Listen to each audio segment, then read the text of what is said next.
Nais ko lamang pong shoutout ang mga taong sumusunod.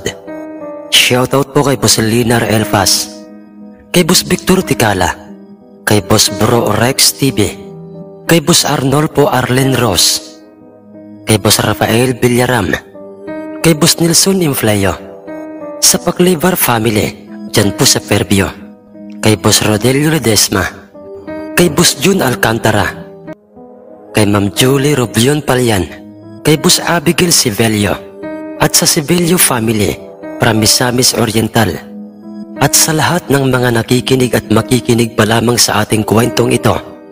Maraming salamat po sa inyo, mga mahal naming kamundo. Pakinggan po natin ngayon ang ating kwentong ito na ating pinamagatang Mutya ng Kawayan. Itago niyo po ako, Sir Jess, sa pangalang si Dudoy. Hindi ko po totoong pangalan dahil ang kwentong ito na aking ibabahagi sa inyo at alam ko pong mapapakinggan ng mga solidong tagapakinig sa inyo pong channel ay nangyari sa mismong buhay ng akin pong tiyuhing si Uncle Bugoy sa aming lugar o baryong nasasaklaw o nasasakupan ng probinsya ng Romblon. At mayroong kinalaman sa mga kakatuwang mga pangyayari dito sa mundong ating ginagalawan. Ang totoo niyan, Sir Jess, kami po ay nagmula o nanggaling sa probinsya ng Sorsogon.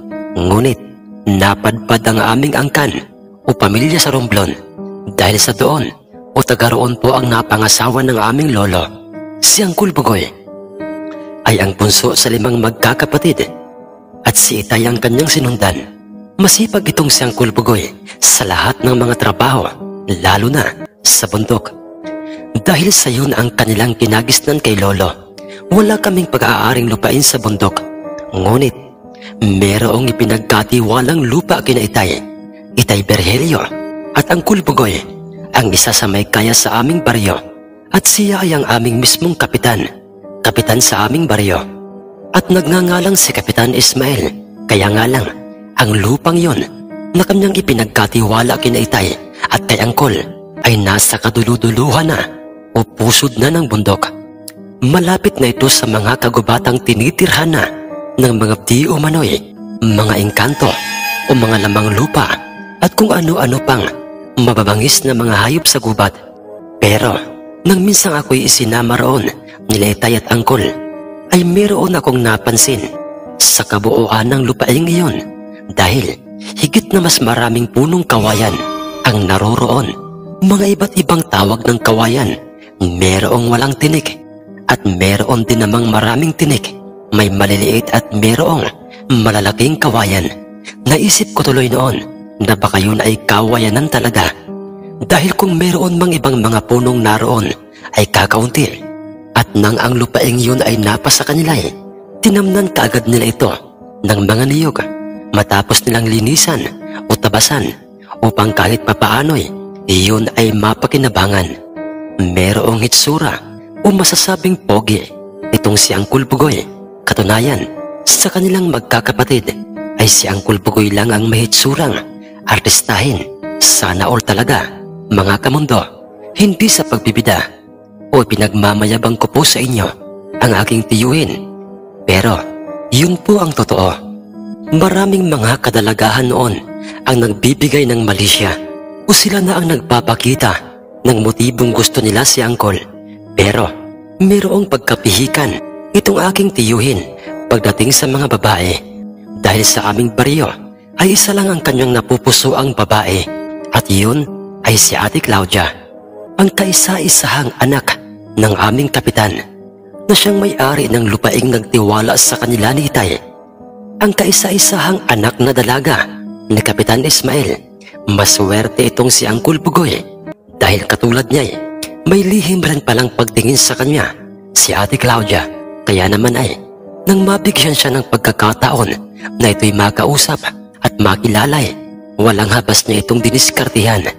Hindi naman naging madali na napasagot ni Uncle si Ate Claudia dahil pinag-antay pa siya nito ng halos 2 buwan bago niya natanggap ang matamis nitong oo. Kung bagay, sinubok muna siya ni Ate Claudia kung gaano nga ba katibay si Uncle o kung tunay nga ba talaga ang kanyang iniaalok na pagmamahal sa kanya. Naging sila ni Uncle Bugoy at yun ay hindi nila inilihim sa aming kapitan o sa mismong ama ni Ate Claudia dahil ayaw ni Ate Claudia ng ganoon. Gusto niyang maayos at legal ang lahat. Mabait o napakabait nitong aming kapitan. Walang masasabi sa kanya sila Itay o maging ang lahat ng kanyang mga nasasakupan sa aming baryo. Tinanggap niya si Uncle Bugoy na maging katipan ng kanyang unika iha na nang maglaoy humantong sa pagpapakasal ang kanilang matibay na relasyon. Nagsama sila sa iisang bubong at parehong nangarap na bumuo ng pamilya o mga anak. At yun naman ay nangyari. Nagkaroon sila ni Ate Claudia ng masasabing masayang pamilya, kung kaya't mas lalo pang sinipagan ni Angkol ang kanyang pagiging isang ulirang ama. Araw-araw siya sa bundok upang maglukad, katulong si Itay, at pagkatapos nilang mayari at maibinta ang mga lukad ay sa dagat naman ang kanyang ruta. Umaga't gabi siyang pumapalaot upang may pera at may isda siyang maiuwi sa kanyang pamilya. Ayaw niyang umasa sa ibang tao o maging sa kanyang mga biyanan. Subalit sinong makakapagsabing ang masasabi ng perpektong pamilya at pagiging huwarang ama ni Uncle Bugoy ay katulad ng iba'y susubukin rin ng panahon dahil lamang sa isang bagay na napasa kanya. Ang bagay na hindi namin alam kung yun ba'y sumpa o swerte sa kanyang buhay. Marami nang umuugong na usap-usapan o mga kwento sa aming baryo noon at hindi ko alam kung yun ba'y totoo o kwentong barberong matatawag. Ang mga kwentong patungkol sa mga mutyang nakukuha sa kalikasan at ito'y pinaniniwala ang nagdadala ng swerte sa sinumang taong nagtataglay ng mutya o mabigyan ng pagkakataong magkaroon noon. Buntis noon si Ate Claudia sa aking pinsang si Raul, ang kanilang ikatlong anak, at ito ay nagkaroon ng ambisyon itong si Uncle Bugoy na magtayo ng negosyo sa aming mismong bayan. Walang tumutol noon na kahit sino dahil maganda ang kanyang naisip na planong yon, lalo na't lumalaki na ang kanyang pamilya, kung kaya't kinakailangan nilang magkaroon ng sariling matibay na negosyo. Nang mga panahong yon ay wala pang ni isang bisyo o nalalamang sugal itong si Uncle Bugoy. Walang kahati o kaagaw sa oras, atensyon at pagmamahal ang kanyang pamilya sa kanya. Isang maliit na karinderyang malapit lang din sa mismong palengke ang nooy magandang negosyong naisip ni Uncle Bugoy, at nang iyon ay malaman ng kanyang mga biyanan o mga magulang ni Ate Claudia ay natuwa ang mga ito sa kanya at napawi ka itong si Kapitan Ismael sa kanyang asawang, "Napakaswerte natin sa ating naging manugang." Dala ng bugso ng damdamin ni Kapitan Ismael ay ito mismo. Bigyan sila Ate Claudia ng kusang loob na perang pangkaragdagan sa kanilang gagawing negosyo. Nung unay, tumanggi pa roon si Uncle Bugoy sa pirang ibinibigay sa kanya ng kanyang mga biyanan. Subalit, mapilit ang mga ito, kung kaya't wala nang nagawa pa si Uncle Bugoy kundi yun ay tanggapin. Palibhasay silang dalaway marunong magluto ng iba't ibang mga lutuing masarap na mga putahing ulam, kung kaya't sila na mismo at wala nang iba pa ang magiging kusinero at kusinera sa kanilang negosyo, at ang pwestong kanilang lalatagan ng karinderyay sa mismong palengke ay pag-aari ng pinsang buo ni Kapitan Ismael o ng kanyang biyanan. At dahil paniguradong mangangailangan sila doon ng magiging katulong, kung kaya't si Inay Mercedes na aking ina ang kanilang napiling magiging katuwang sa kanilang karinderya. Nakahanda na ang lahat ng mga gagamitin sa kanilang karinderya at sila'y magbubukas na sa araw ng Lunes. Lunes ng umaga, subalit Biyernes ng hapon, sa ganap ng mga 2:00 ay makikita itong si Uncle Bugoy na nasa mga kawayanan sa bundok upang kumuha ng kawayang gagamiting bakod sa kanilang tahanan na nasa aming baryo. Nang hindi sa inaasahay, meron siyang napansing kakaiba o namumukod tangi sa lahat ng mga punong kawayang nakatayo roon. Nang una niya itong napansin ay halos tumakbo pabalik sa aming baryo itong si Uncle Bugoy dahil akala niya isang matandang hukluban o isang matandang ermitanyo ang kanyang nakitang mayroong mahabang puting bigote na nasa may kawayan ng may ilang dipa ang layo sa kanya. Ngunit yun pala isang puno o isang bahagi ng kawayang mayroong bigote, kung saan ay yun lang ang namumukod tangi o naiiba sa lahat.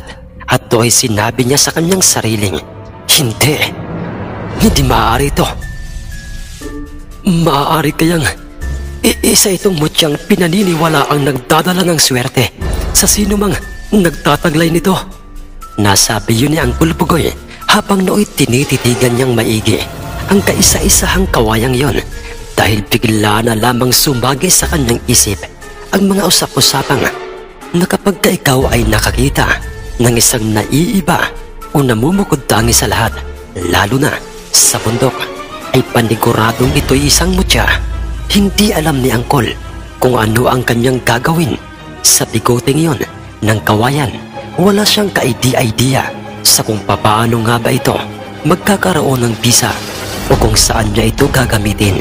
Ngunit biglang sumiksik sa kanyang isip ang kanilang bubuksang negosyo sa bayan, at do'y naisip niyang baka yun ay magkaroon ng bisa bilang pampaswerte sa kanilang itatayong negosyo na katulad ng kanyang mga nauulinigang mga usap-usapan tungkol sa swerteng dala ng mutya. Kung kaya't sa halip na yun ay kanyang putulin o ang nag-iisang kawayan na yun, nakakaiba sa lahat ay ang ginawa niya binunot niya isa-isa lahat ng kanyang mga bigote at kanya itong inilagay ng buong ingat sa kanyang dalang malinis na grapong.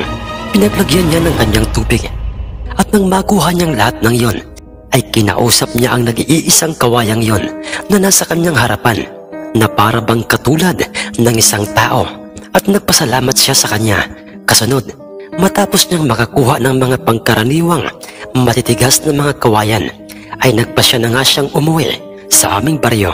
Pagkarating niya sa kanilang tahanay, inilihim niya yon at hindi ipinakita sa kanyang asawa at maging sa kanyang mga anak, dahil kasama sa kanyang mga naririnig patungkol sa mga mutya ay ito'y hindi marapat na ipinakikita at ikinikwento sa ibang tao, kahit pa sa mismong pamilya niya. Pagpatak ng mga hating gabi ng mismong araw na yon, nagising itong si Uncle Bugoy. Tumayo siya't pumuntang kusina at kinuha niya roon ang kanyang itinagong mutyang bigote. Nilagyan niya ito ng langis na nanggaling mismo sa nilutong niyog na kung tawagin ay lana. Ang mismong garapon kung saan ay naroon ang nasabing mutya ng bigoting kawayan. Ibinabad niya sa lana ang mga bigote ng kawayan at kanyang hinigpitan ang pagkakasara noon. At nang sumapit na ang araw ng pagbubukas ng kanilang negosyo, tila ba'y nagkatotoong lahat ang mga usap-usapan patungkol sa isang taong nagtataglay ng mutya. Dahil unang araw pa lang ng kanilang karinderya, dinagsa ito ng maraming customers. Maya't maya ang luto nilang mag-asawa ng mga putahing ulam dahil sa dami ng mga namimili sa kanilang karinderya. Napilitang tumulong na sa pag-aasikaso sina inay at itay at maging ang mag-asawang sina Kapitan Ismael, at ang mga ganoong mga kaganapan o mga sitwasyon sa kanilang karinderya mas lalo pang nagpatuloy sa paglipas ng mga linggo, buwan at taon, at talagang masasabi mong swerte ang kanilang negosyo.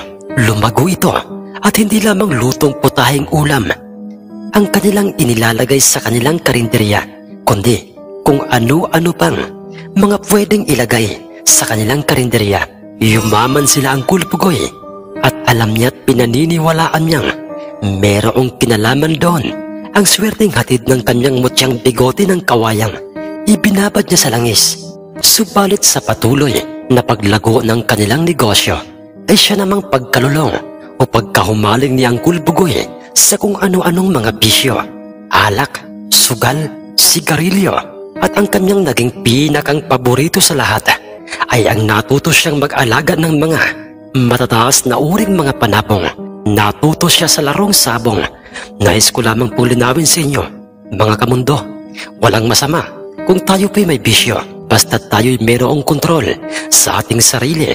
Pero itong si Uncle Bugoy ay masyadong nagpadala sa nooy larong sabong na kanyang natutuhan sa kanyang mga kaibigang mayayamang manginginom.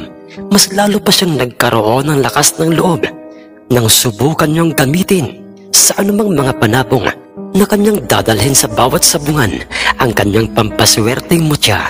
Sa paraang bawat panabong na kanyang dalhin sa loob ng sabungay, pinapahiran niya ang mga ito o ang mga balahibo ng mga ito ng langis na kanyang pinagbabaran ng bigote ng kawayan.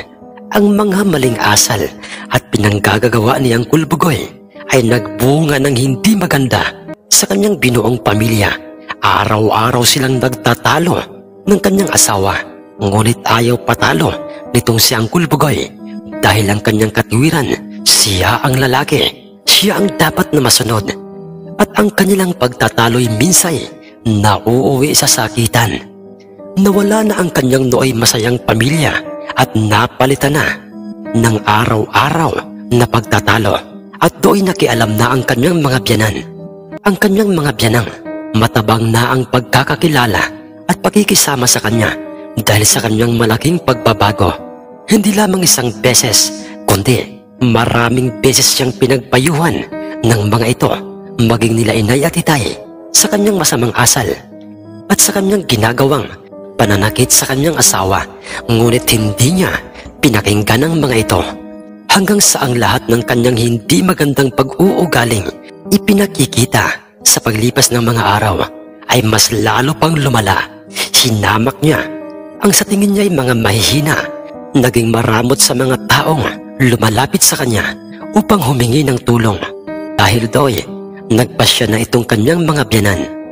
Labag man sa kanilang loob ang kanilang naging desisyon, ngunit sa tingin nila iyon ang nararapat nilang gawin.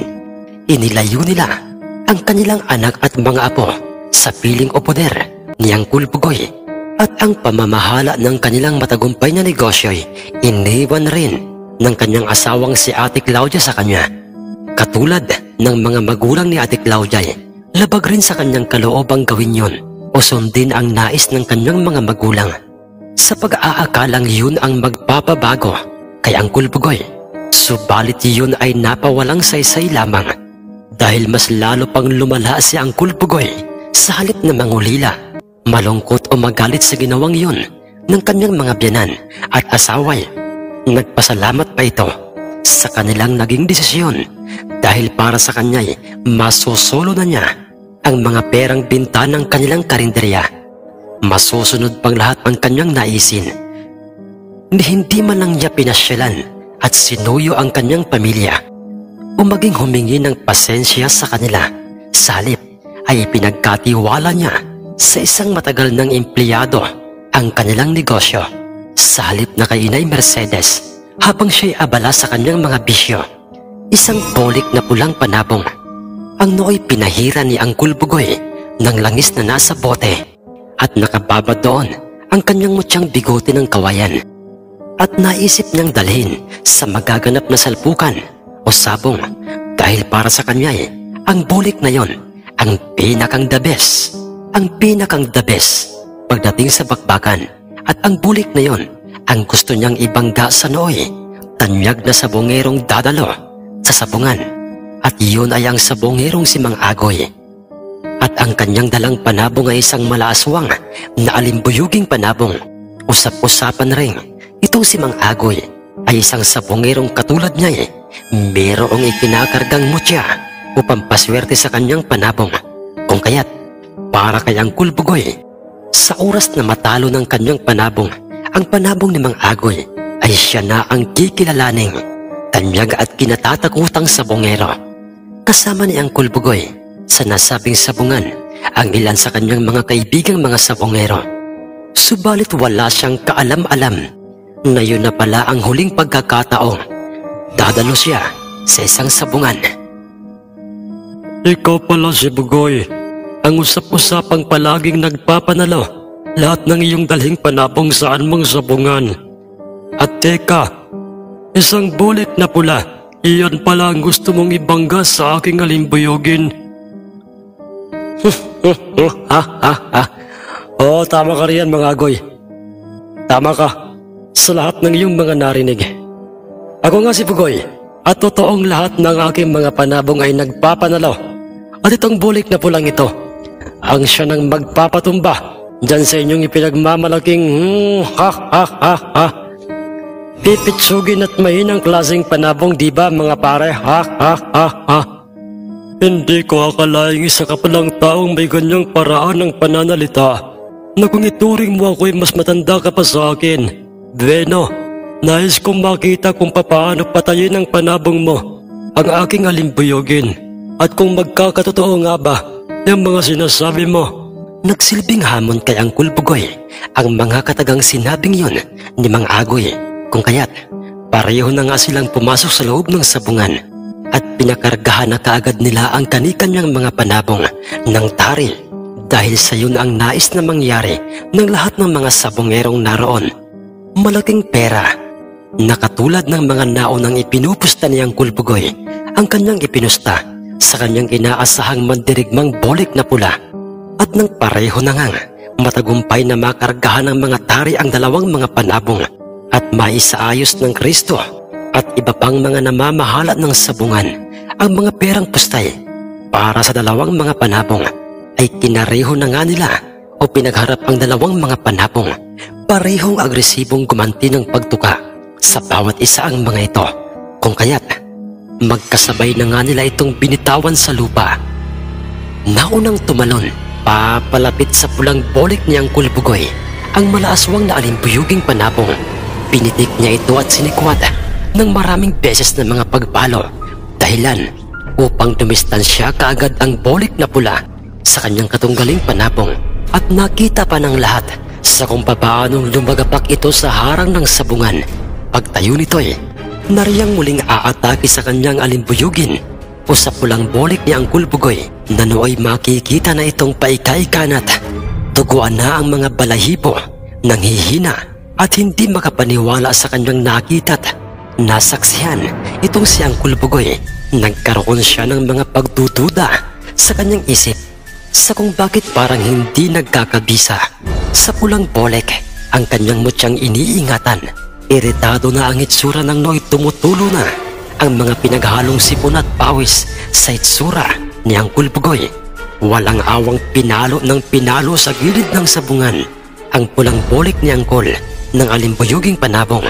Nang nooy makikitang kalmadong sabongerong si Mang Agoy, buhay pa ng nilayuan ng alimbuyugin ng pulang bolik. Mabilis namang dinakmayo ng sintensyador ng sabungan at kanyang kinareho ang dalawang panabong.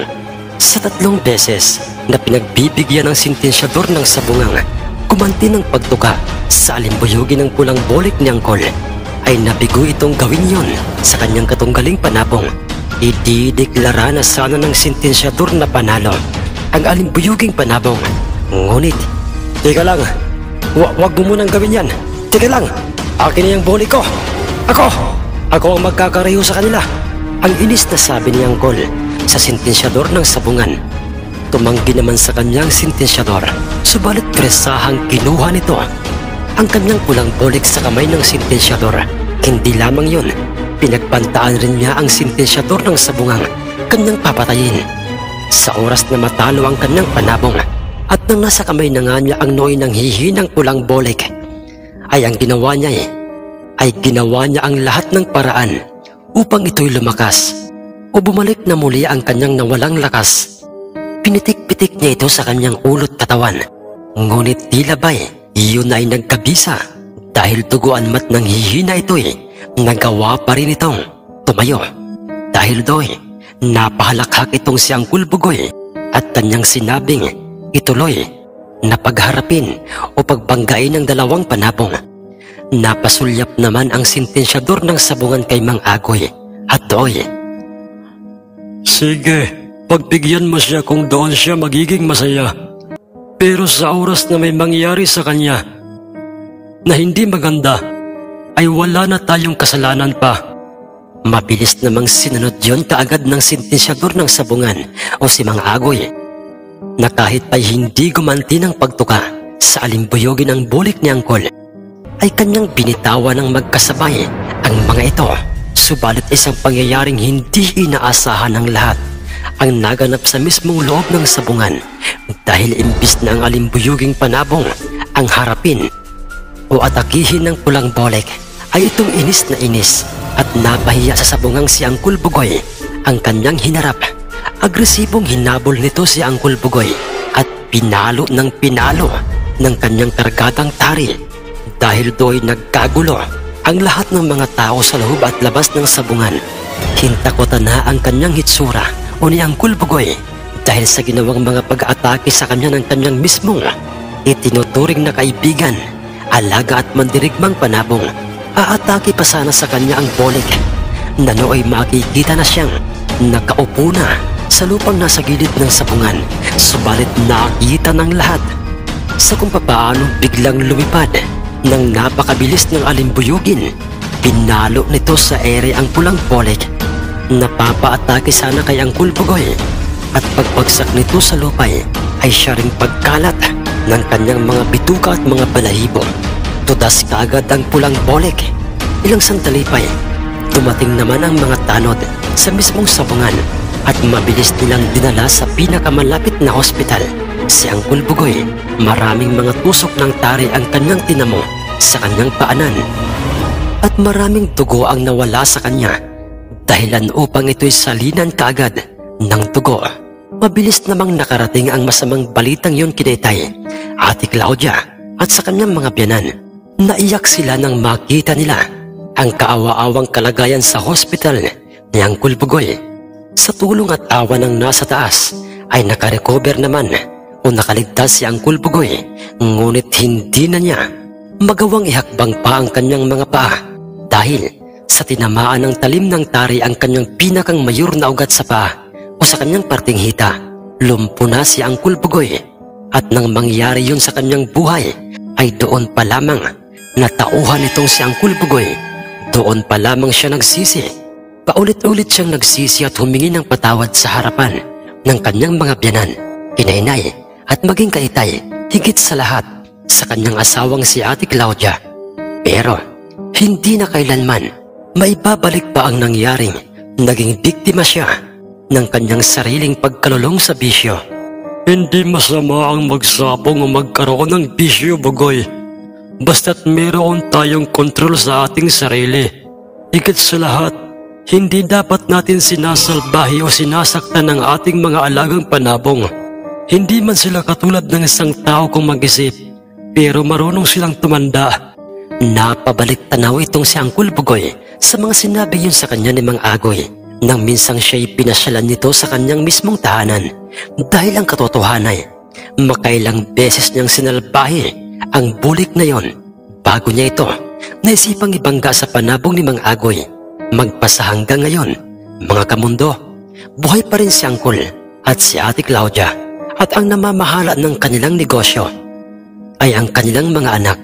Pero magmula nang mangyari yun kay Angkol sa loob ng sabungan ay hindi na ito nag-alaga pang muli ng mga panabong, na kahit pa'y kaya naman niyang gawin yon o kahit pumuntang sabungan, nagpatuloy ang swerte ng kanilang buhay. Ibinalik na rin ni Angkol Bugoy ang kanyang dating pagkatao at ang mutsyang bigote ng kawayang ibinabad niya sa lana o sa langis ng niyog. Sa hindi maipaliwanag na dahilay, kusa itong nabasag at kumalat sa sahig ang mga nakuha niyang mutsyang bigote ng kawayan.